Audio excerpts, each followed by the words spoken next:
Mr. Tom McDonald.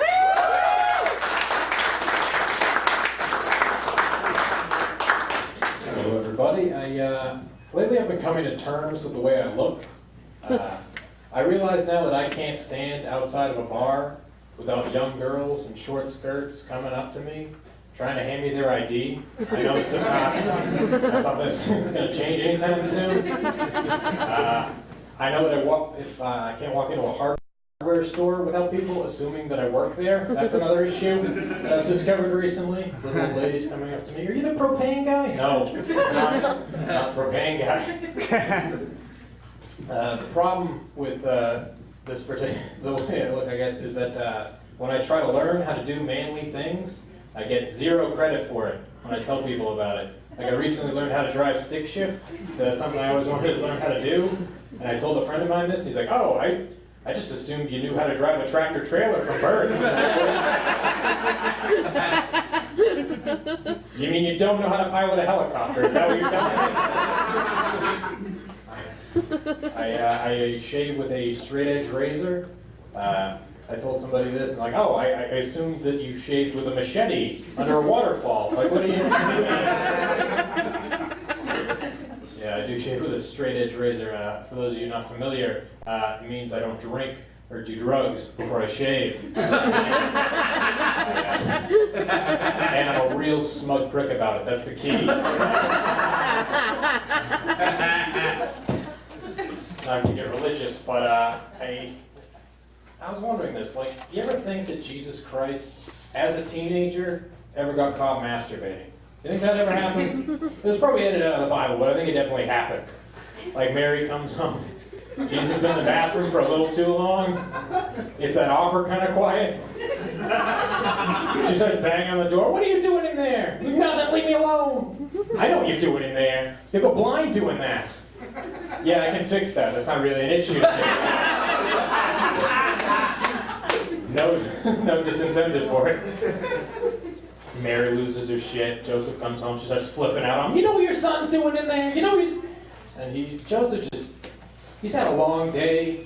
He doesn't really want to hear this. He doesn't care. It's not even his kid. What does he give a fuck? She keeps nagging him. So finally he just gives in. He's like, "You know, fuck. I'll talk to him. I'll take him fishing this weekend. How about that? Is that good? Take him fishing." So there they are in the boat. He's trying to impart life lessons. It's like, you give a man a fish, he'll eat for a day. But you teach a man a fish, he'll have fish for the rest of his life. And then Jesus is just like, "Well, Joe," because he calls him Joe, because he's a dick. "Well, Joe, I mean, you give me one fish, I can make 40 of them fuckers. What do I need to learn how to do this shit for?" And Joe just snaps. He's just like, "The fuck? I'm trying to teach you shit here. This is important stuff that you need to know." And Jesus is like, "Fuck you, you're not my real dad." And he walks away on water. And there's Joe just sitting in the boat alone, reflecting on his life. How he's been cuckolded by God. Forced to raise his bastard. Just completely henpecked. You know Mary never lets it drop that Jesus was born in a stable. Like, that's never not something that comes up whenever she's pissed. Like, "I was 9 months pregnant. You couldn't plan in advance. Really?" And Joe just under his breath like, "I didn't tell you to fuck God."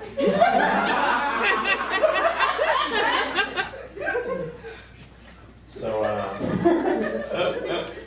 a couple years ago there was a study done, and the study supposedly came to the conclusion that overweight men last longer in bed. Yeah. Here's the thing though. Fat guys take longer to do everything. That's not... It takes them a lot longer to go upstairs, too, and I imagine it's a similar experience, sex for stairs. A lot of panting, heavy breathing, they feel like they're about to die. Everyone involved feels embarrassed. It's embarrassing to watch it. It's horrible.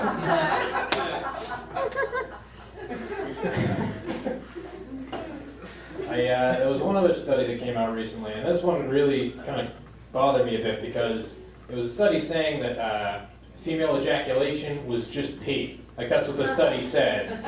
And I was very upset by this because in my scientific opinion, it tastes completely different. The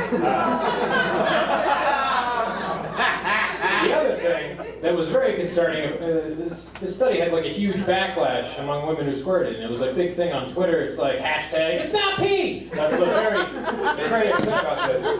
But what bothered me about it was because I looked into the study a little more, and apparently it was a study done with only 7 women as the sample size. How about hashtag not real fucking science? It's too small a sample size. That's bullshit. That bothers me. If anything, it's just... Oh, bad. All right, that's enough out of me.